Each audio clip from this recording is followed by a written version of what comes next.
This is Hunter with the Athletes Lounge podcast. I'm with Coach Joey Paridaen of Evansville North. Coach. Hunter, how you doing, brother? Appreciate you having us on, and excited to get this interview underway, and more importantly, the season. It's getting closer and closer. So, well, as you talk about the season, what's your outlook on the season right now? Are you liking how things are coming? Yeah, we had a solid summer. We got a really strong senior class this year. That's has a lot of experience returning, honestly. So we're excited about that group and just seeing them develop into better leaders. That honestly, that was kind of our point of emphasis this summer for our entire team is just try to get better leadership, more continuity, more unity throughout our team. It was really more about that kind of stuff than it was about X's and O's for us. So, we, like I said, we've got a lot of guys returning, and so that is the X's and O's part's going to really, kind of take care of itself. We're really just trying to develop just some consistency throughout our team. And so I think these seniors really stepped up to that and owned that part this summer. So we'll see what these next 3 weeks brings and see what we'll be ready for Castle. So you got a 6-4 record last year, right? Yeah, 6-5. Yeah. 6-5, 6-5, 6-5. And so is the I guess the mission statement improve upon an already winning record, improve, what's the I guess the statement this year? Yeah, so we've unfortunately the last few years have finished right at 500 or just above 500. But it has been a goal of ours to finish above 500 since I've been here. To have that winning record and finally kind of get that monkey off our back, so to speak. The same thing with sectionals. Sectional play, we hadn't won a game in sectional play in several since before I was there, and I think they got one under Coach Zabo, but a winning record or a winning season hadn't been accomplished since 2007. So those were some goals we had in front of us. Obviously, it wasn't what we wanted to, you know. We wanted to finish better than 6-5, but because we know that's going to, have to be a better record in order to be at the top of our conference and to make a deep run into the playoffs. And so we were finally able to accomplish two of those goals, but our sights are on finishing towards the top of the conference, winning a sectional championship, and seeing where that might take us. So we've been able to accomplish some good things since I've been able to be here, but it seems like the last 2 or 3 years we've really not been able to take that next step for whatever reason. And so those are some of the things that we've really been looking to improve upon and see how we can implement some different things to help us take that next step and try to be one of those teams in the top of the conference and hopefully make some deep playoff runs. So so how many kids do you have returning to your starting lineup this year? I mean, we had a lot of guys that got some playing time, but offensively, we've got like eight returning starters. Essentially, our entire offensive line returns, except for our center. We had some other guys play, pretty regularly. So we returned like four of our five starters there. We're going to have to replace our quarterback, our not our quarterback, our running back, and our wide receivers. We had a long time wide receiver quarterback guy in Jalon Mitchell that started the season for us before Sam was able to get into play. Sam McKinney will return at quarterback for us. We do have some really good depth at running back. We feel like we had some guys that got some experience back there, but we do lose, a 1,300-yard rusher in Angelo St. Louis. And then defensively, we return quite a bit actually. Where we lose the defensive lineman and Cale Johnson. We lose a cornerback, but outside of that, we return nearly everybody. So feel really good about the guys that we have returning on both sides of the ball. Mostly it starts up front for us. We got a kid that's drawing a lot of attention in Jalen and Jaden Hazelwood that is getting some FCS recognition and some offers. Timmy Dixon, who's going to be a returning. He's been a two-time all conference, all city, all state selection. probably hopefully on his way to a third one here. Got a kid in Ben Brazier who's got an offer from EKU. So we got some really good size and some skill guys up front that are, hopefully our strength. And we got some athletes. We just got to find ways to get them the ball. Would the I guess high rate of continuity from this year to last year raise expectations in your mind? Yeah, absolutely. I mean, honestly, we've we've constantly raised the bar and kind of set it for our program. And so, if I'm being honest, we've probably underachieved in the last couple of years. And so, those are the things that we're trying to figure out.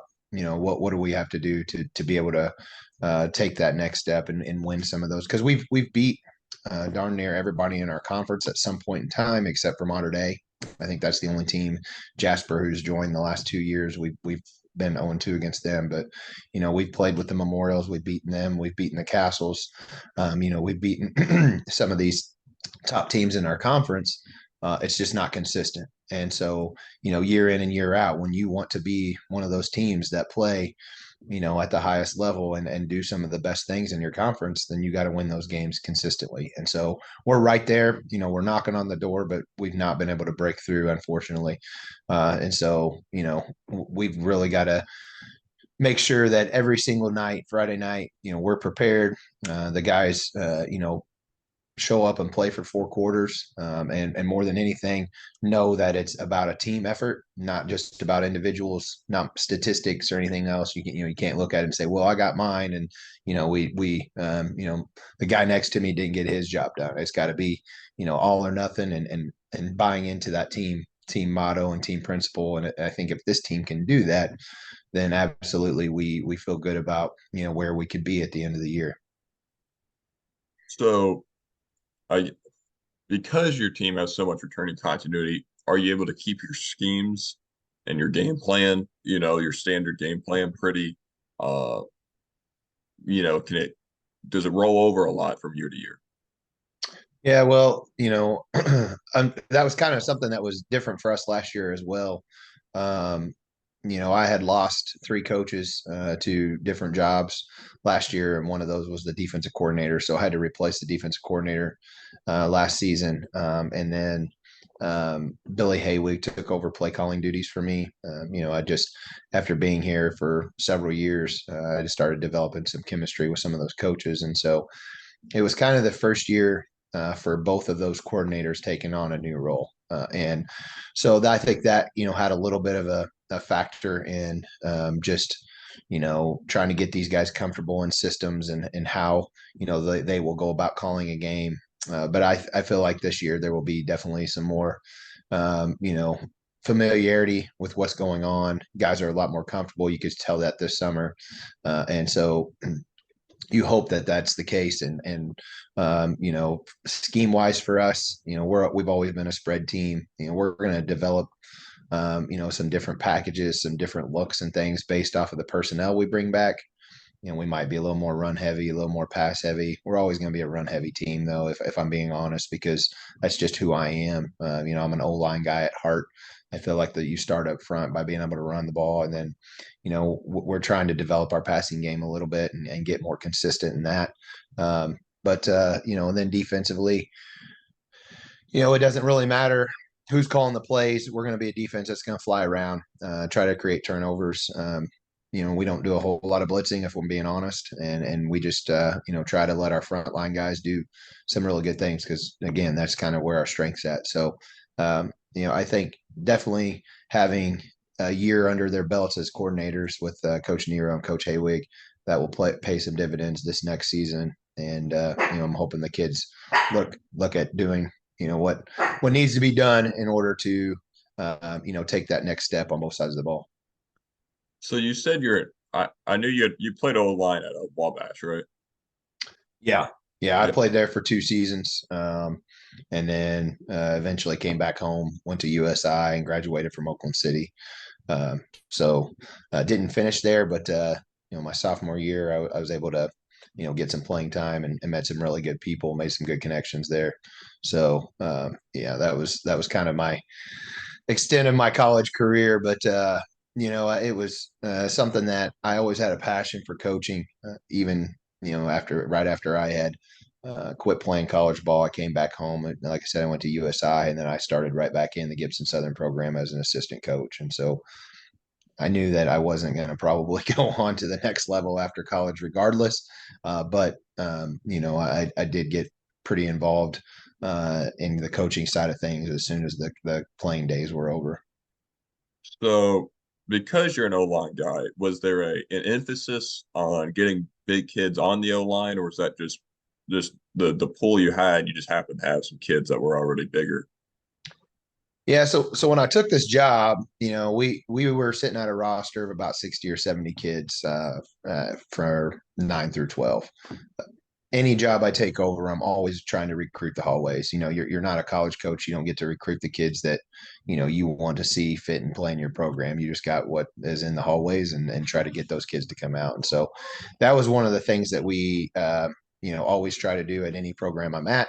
Um, North had been kind of notorious for not having enough, some good size out there, so to speak. You can't really ever control that. In a school our size, we have a lot more kids to choose from, but everything comes in waves. It's all cyclical, and so we were able to get some of those guys that had been in our program for a while. We had finally been able to get them through our system, develop them because a kid can be big, but you get strength and agility and everything else through the strength and conditioning programs that we run. So I think that was probably more of a focus than anything, is just getting those guys involved and letting them understand their potential as football players because of their size. We've been able to grow our numbers now. We're sitting at probably 100 kids this year on a roster 9 through 12. So anytime you grow those numbers, you're going to have more kids to obviously choose from and have more depth, which is a huge part of any football program. So, I think that was something that we looked at as soon as I got here, but that's something I look to do at any program that I'm a part of. And I'm sure the answer is a yes, but you think the increased success you've had has helped recruiting, or getting more kids out to join the team?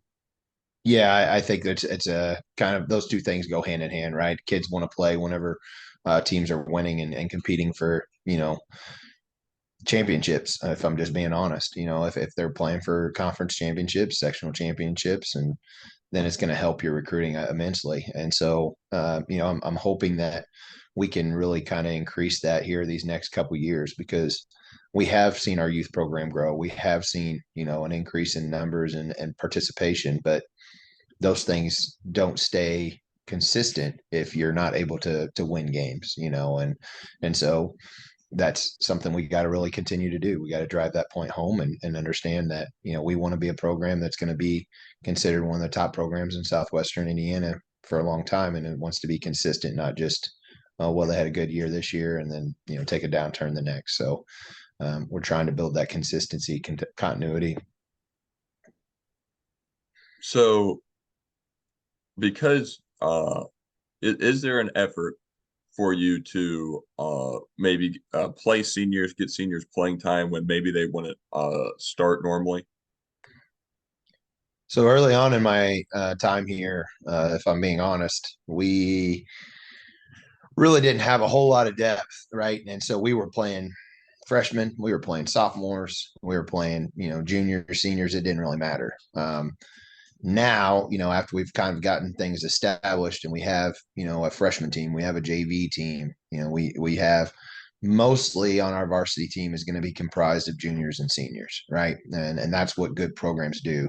A lot of times if you're playing a freshman, unless that kid is just a stud freshman, that's not usually a good sign of things for your club, because you should have those kids that should have come through your freshman JV teams, gotten developed, gotten reps, and now they're ready for that next step. So, to answer your question, this class just happened to be a really talented class.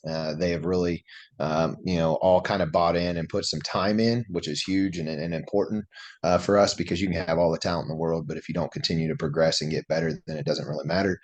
And so that class has got some talent, but we also have some juniors and some sophomores that are really showing some promise as well. So, it's good to be able to see, all right, we got guys competing for spots now. A senior is not just given a position; he's going to have to earn everything. And then, even if he is the guy that ends up being a starter, we know that we have a next guy in that has gotten, hopefully going to get some experience. That's going to be ready to step into that role for the next season. That's kind of how it should work. Um, doesn't always happen that way because, like I said, you'll get an occasional kid that's just a really talented kid, but for the most part, you want to see your team composed of a lot of juniors, a lot of seniors, and maybe occasional sophomore or something. So then you might answer no to this, but what are there any marquee games? You want to win every game. Are there any marquee games in your schedule? Like when you see Mater Dei, you really, really, really want to beat Mater Dei, for example. Like, are there any games where you think you prepare mentally or prepare to game plan more for than others?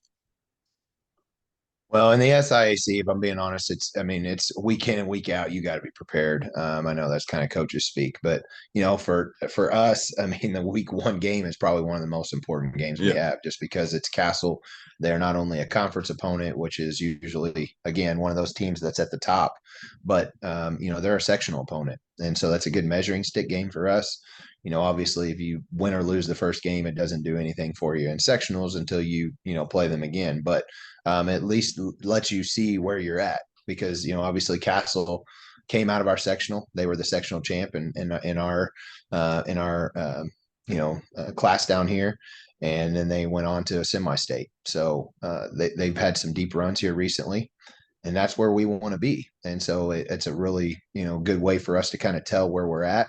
As I mentioned, they've bested us the last 2 years, but we had beaten them the 2 times prior to that. So it's a really competitive game right now between us. It's kind of changed in our schedule. It used to be an end of the year game. Now it's the beginning of the year, and so that's a team that we have to be prepared for right out of the chute. And then we don't. It doesn't get any easier. We play Memorial right after that. And so, to answer your question, not really any marquee games. Every game in the SIAC, in my opinion, is a tough game. You got to be prepared for. You got to prepare for them every week the same way. And if you don't, then there's a good chance you're not going to come out on the positive end of things. So, our schedule is not very forgiving. We start with Castle, we start with Memorial, and both of those teams are usually competing for a conference championship. You know, so we'll be prepared hopefully, and kind of see where we fall. I mean, to be honest with you, if this kind of shows you where we've been. I think it was 3 years ago. We start out 5-0, right? We beat Yeah. Castle, we beat Memorial. We start off, and we're 5-0, and then we lose our next 5 games. So, it's just one of those deals where you've got to be prepared. You've got to be your best, and you hopefully grow as the season goes along, and you're getting better and better each week. Because if not, it could be a long season for you, or it could change in a heartbeat. So that segue is nice. You talked about like going 5-0 and 0-5. In the next five, is there more of an effort on your end to make sure you're prepared week to week, or to make sure you don't get complacent, or your guys don't get complacent, or is there more of an effort to, I guess, maintain consistency? I think there's a lot of things that go into that. We prepare the same almost every week. We feel like we're going to do everything we can to get the kids prepared mentally and physically. Kind of speaking on the physical side, as I've gotten older, I used to be a real, gung ho guy. Hey, we got to, line these guys up in practice. We got to be full padded, tackling, being physical all the time. And I think there's a fine line, right? It's a long season. The biggest part of having a good team is making sure that they're all there at the end of the year. And so, injuries play a big part in that. No matter what kind of size program you have, what kind of depth you have, you want to make sure that the kids are playing at the top level and they're all healthy and available at the end of the year. So I think for us, it's really just about being smart and in the week and what we're doing. Again, we see these teams year in and year out. Not much changes with them schematically. Most programs are going to be about the same. So, you're going to draw on not only, previous week's games, but last year games and experiences.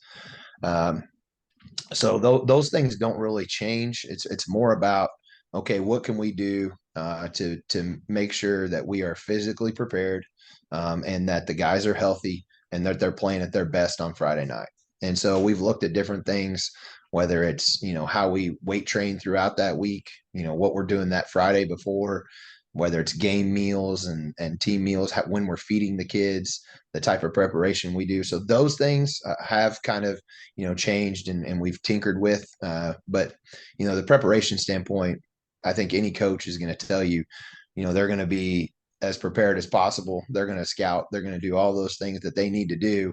But then, how do you relay that to the kids? And then how do you get them prepared both physically and mentally? So the mental side hasn't really ever changed for us. The physical side, those are things that have kind of changed throughout my time here.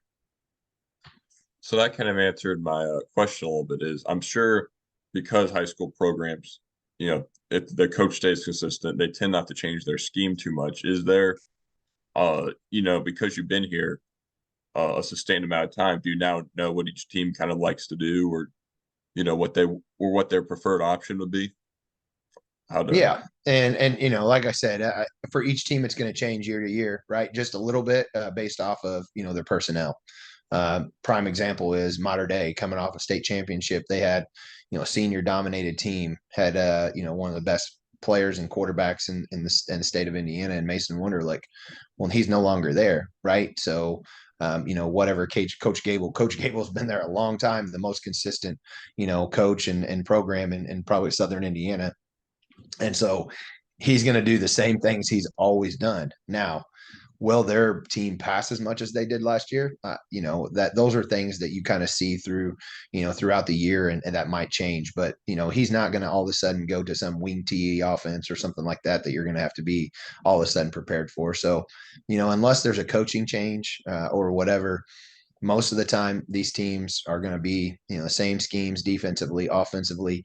You're just looking for little wrinkles, little nuances that they might be doing.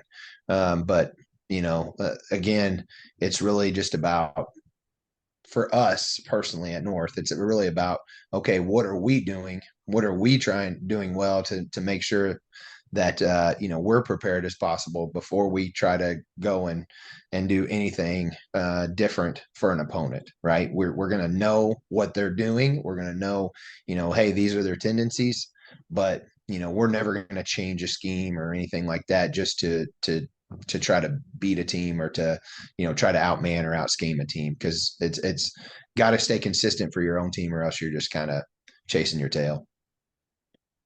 So you said, I was thinking here. So you said defensively, you don't blitz much. It's more of a create havoc type of defense. Fly around. Is that something that uh is like kind of taught freshman, JV, varsity? Does that start more in the varsity when I guess the mistakes are more limited, or when are all your schemes, I guess, passed down from like freshmen up, or even youth football and up in the Yeah, that's definitely something that we're trying to ingrain here at North, and it has changed a little bit from time to time, just simply because I've had a new defensive coordinator. Again, I'm no longer calling the offense, even though our offense is staying the same. There are some little different differences, but yeah, if you go out to a JV game, a varsity or JV or a freshman game, or even a youth game, you're going to see similar style schemes.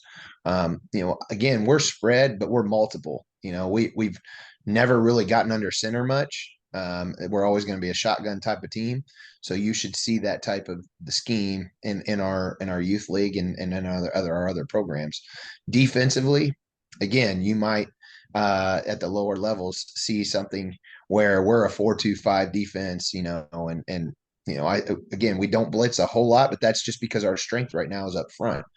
Will we be blitzing more in a couple of years? I have no idea. And you might even see some differences this year. It just kind of depends on the strengths of your team year to year. But, in their lower levels, it's a little bit different because, you're not going to try to implement all kinds of different coverages and things behind that. So, yeah, in the lower levels, you might see a little more blitzing. You might see man coverage. Those are things that you're going to see just because it's easier to teach.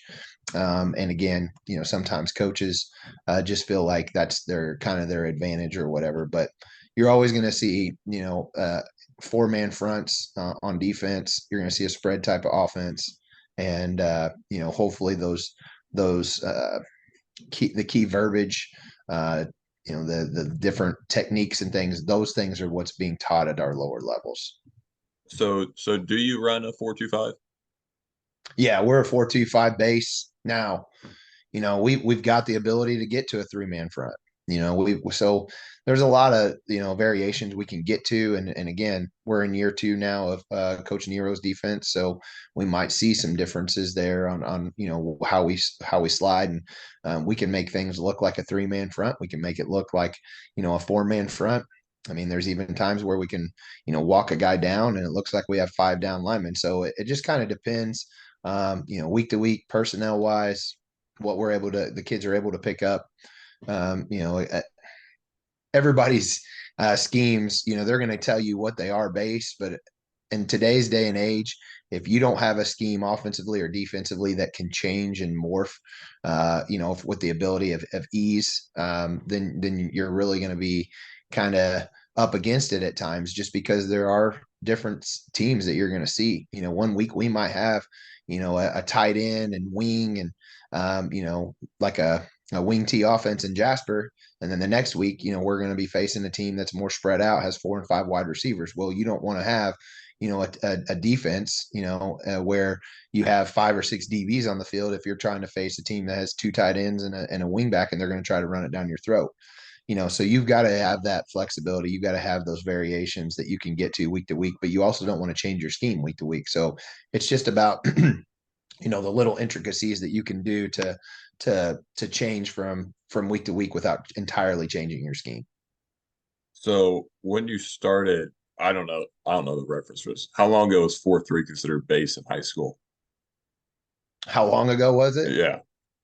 I mean, there are still teams that run the 4-3. I'm pretty sure Gibson, they're in a 4-3 defense. But again, depending on what they do, they might look a little bit differently. So, I think the idea of why teams have kind of gone away from your true 4-3 or 4-4 or 5-2, where you have more down linemen and linebackers, is because teams have gotten uh, there's a lot more teams that are running spread, right? So when you Yeah. have 3 and 4 wide receivers out there, you don't want to have, your defensive lineman that weighs, 270, 280 Yeah. pounds trying to cover a space in a zone, right?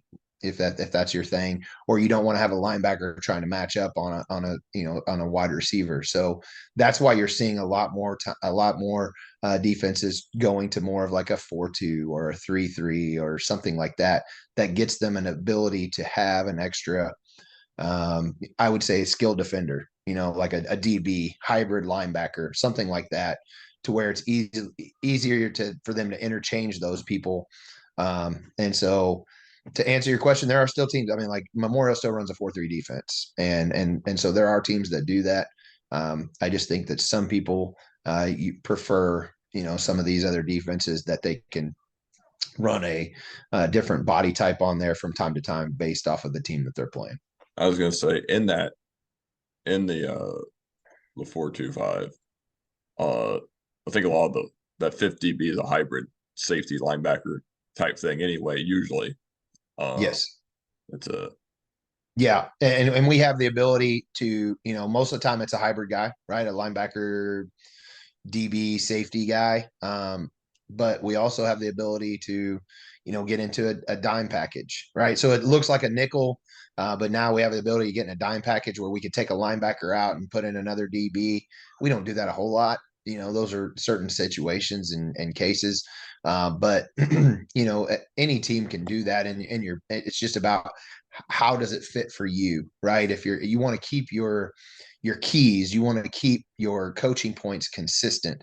You don't want to say, well, now that we have this guy going in the game, now we have to teach him something totally different. So I think that's the biggest thing for coaches is how can they adapt those, subgroups and make it consistent throughout the team. so be, because you're gonna to run the ball so much, are you going is there gonna be do you have an RB1, or are you gonna is the running back, I guess the backfield, gonna be diversified in terms of the running attack? Yeah, I mean, typically we like to have at least 2 or 3 guys that we're going to be able to give the ball to. But if I'm being honest, the last Pretty much every year I've been here. We've had, a kid that's rushed for, over 1,300 yards, close to 1,500 yards each year. We've had, all conference running backs almost every year, and it's changed, from year to year. We've had a kid like Kate Presswood. We've had a kid like TJ Hankins, and then we've had a kid like Angelo St. Louis. Those guys were all kind of similar in the style of running that they had. They were very strong lower body get kids, had some breakaway speed. This year, I don't know that we have a kid that, all those kids weighed at least 175 pounds or more. The guys that we have now are more, speed type kids. Jason Rucker, who got like I think 400 yards on the season for us last year as a running back, as our running back too. More of a shorter, quicker kid. He's a tough nosed kid. He runs hard, just a junior. And then you got a kid like Kanan Northington who also got some carries. A little more speed. He's a track kid, and he. So I think this year we're going to probably be looking to try to get on the edge a little bit more, but we're still going to be between the tackles, still running our zone schemes and stuff like that. But you're doing yourself an injustice if you're not playing to their strengths. So trying to get them the ball, whether it's on jet sweeps, whether it's on toss plays, or outside run plays, or maybe even throwing bubble screens, or whatever it is, trying to get those guys in space to where they can use their speed to their advantages are things that we gotta have to look at trying to do. But we feel really strongly about those two, and then there are some other kids that I think could step up, hopefully these next couple years as well. So that's all I have question wise. Is there anything you want to say? Do you want to try to recruit No, I mean, someone like I from? said, we're just we're excited here. This has been a good little break for us. We've taken the last 3 days off here of this week. We're rolling into August essentially, ready to go and get underway with our practices. So summer seems to fly by, and Castle game will be here in 3 weeks before we know it. And then it's after that it is like a blur, and you're preparing each and every week to to be the best that you can be. And so we're just excited for that. Appreciate you having me on, and we're excited to see what North football can do this season. So I've been Hunter Way at the Athletes Lounge. This has been Coach Joey Paridaen of Evansville North, and go Huskies. Yes, sir. Hey guys, this is Hunter with the Athletes Lounge podcast. Please like, share, and subscribe where you can. Thanks.